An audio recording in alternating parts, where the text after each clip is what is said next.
Hello everyone, and welcome to my Days of Our Lives official.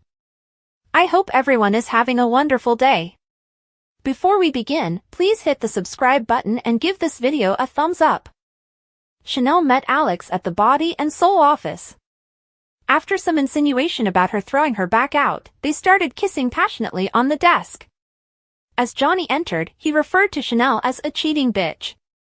At that moment, Johnny, who was sleeping in the main room of the DiMera home, sprang awake from his dream. Later, Johnny went into the bedroom with Chanel and saw her texting Alex. Johnny seemed dubious when Chanel said the text had been intended for Felicity. Johnny inquired about Chanel's quality of sleep after he had crashed on the couch after work. She said that although she had missed him, she had enjoyed a great night's sleep. She stated that she was still surprised at how tying her shoe could have injured her so much and that her back felt still tight. Asserting, "Sometimes it's the things you least expect," Johnny arched his eyebrow. Johnny's anxiety increased when Chanel asked him to assist her with her zipper due to a back ailment. Chanel told Johnny that Kate had pushed all of her scenes to the following day when he offered to go with her to the set. Johnny claimed that the postponement would allow him more time to be ready for Chanel and Alex's romantic encounter while grinning tensely. When Chanel asked Johnny if he was still comfortable directing the scene, he gave her his word. Johnny inquired about Chanel's destination as she was getting ready to go. In response, Chanel said she would like to visit the bakery and see Felicity. She kissed Johnny and went out. When Chanel departed, Johnny's smile faded. Admire B&B, Days, General Hospital, or other soap operas. Participate in the discussion on our SC boards. To interact with fans and start a conversation right now, click this link. Stephanie woke up in Alex's bedroom and attempted to get herself free from Alex's grip while he was still asleep. "So much for that not happening again," he muttered, stirring and opening his eyes. Without delay, Stephanie got out of bed and absent-mindedly looked for her clothes. Alex, who was a little amused, said that Stephanie appeared to be in the middle of a bank robbery and waiting for the cops to show up.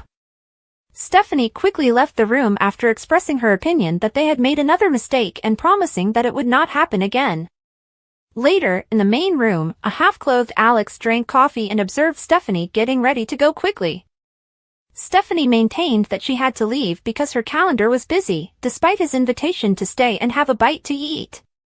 Chanel was on the other side when she opened the door. Chanel widened her eyes and smiled at Stephanie, observing Alex's undressed state.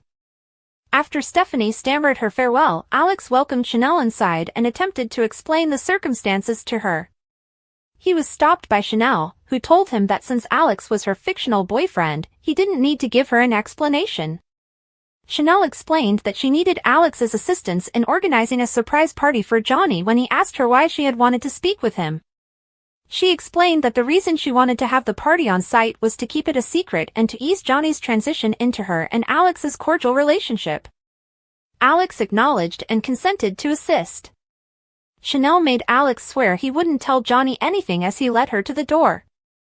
Alex assured Johnny that no one would ever know, while Chanel affirmed that her spouse would continue to be clueless.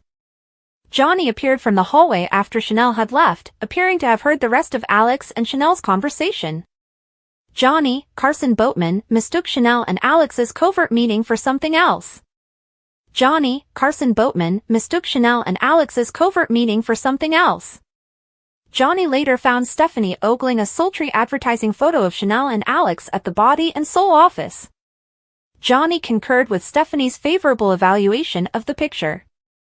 But once Stephanie left, Johnny furiously shredded the photo. Mark told Clyde, in Horton Town Square, that he would travel to Paris and murder Chad. Mark made a suggestion that Clyde hire an expert to complete the task, but Clyde persisted in intimidating Mark and admonishing him to remain silent. "Don't get caught," was Clyde's counsel to Mark, to which he sarcastically answered, "Why didn't I think of that?" Mark said that he wouldn't tell his sister about the scheme. Without success, Mark attempted to get Clyde to pledge to release Mark's mother when the crime was completed.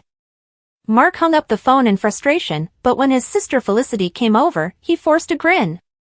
Mark felt uneasy when Felicity joined him at the table and asked if he had wanted to talk to her about Abigail. Johnny cut the siblings off before Mark could respond, asking Felicity if she had seen Chanel. Johnny's face darkened as Felicity confirmed that Chanel was not at the bakery. Felicity also informed Johnny that, contrary to Chanel's assertion, she had not received a text from Chanel. He pondered that there had to have been a miscommunication between him and Chanel. He said goodbye and thanked Felicity. Mark then questioned Felicity about why she had brought up Abigail. Felicity admitted that Abigail brought their mother to mind. Felicity revealed that she missed her mother, and Mark acknowledged that there were similarities in their characteristics. Mark informed Felicity that he had to leave town to settle their parents' inheritance and expressed his own longing for them. Felicity was humorously forced by Mark to keep Aaron out of trouble.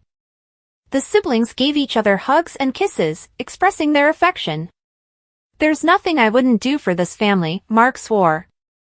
Later, outside the bakery, Chanel greeted Felicity. Johnny had been seeking for Chanel, Felicity stated when Chanel asked for her assistance with his party. After doing a medical procedure, Kayla had returned to the hospital and Steve gave her coffee. Steve snapped at her, saying he hoped Dr. Mark Green hadn't been on the team as she mentioned how effective her team was. Steve's jab infuriated Kayla, who stood up for Mark. Steve implied that he wasn't alone in not trusting Mark. Then he revealed that Mark had falsified Abigail's DNA test results, which startled Kayla. Steve corrected Kayla for having doubts about Abigail's account, pointing up all the reasons he had. After Steve said he had taken a second DNA test, Kayla lost it. Steve clarified that new samples would be used in the test. He described how he had approached Mark with samples of both Kayla and himself, and how Mark had volunteered to take the test. According to Dr. Green, "You're my mommy," Steve said in response to Kayla's question regarding the findings. Although Steve was surprised, Kayla warned him not to draw hasty conclusions. Steve argued that there could only be one conclusion.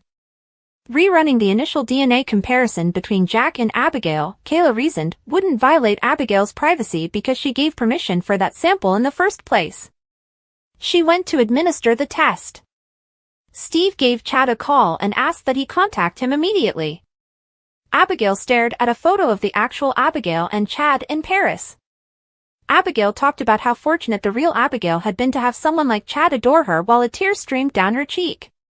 Upon entering, Chad brought a bunch of flowers, adding to Abigail's guilt. Abigail complimented him for his consideration after he informed her that all of the flowers had been her favorites. Abigail explained that it was just the feelings of the day when a worried Chad questioned her about why she was crying. Abigail swiftly corrected herself to say "you and me" after admitting that she had been staring at a photo of Chad and Abby. Abigail acknowledged that she desired that life with Chad, and he assured her that they would once again be happy. Abigail became more emotional and said, "I'm not her," out loud. She told Chad that few of her memories remained, and her face had changed. Chad declared that she was the one thing that mattered to him and that none of the other distinctions mattered. Abigail did recall their love, Chad reassured her softly, and he was changing too. Abigail agreed, stating that "my face was covered in signs of love." After noticing her persistent reserve, Chad decided to find out if Abigail had been having second thoughts. Abigail wondered if she had always been such a basket case, but she reassured Chad that she wanted to marry him. Chad emphasized that Abigail shouldn't feel under any need to behave a certain way and favored to characterize her as having a big heart. "Any way I can get you, I'll take you," a smiling Chad said. The pair was looking forward to the ceremony, which was set to happen in an hour, and Abigail felt the same way. The phone rang for Chad.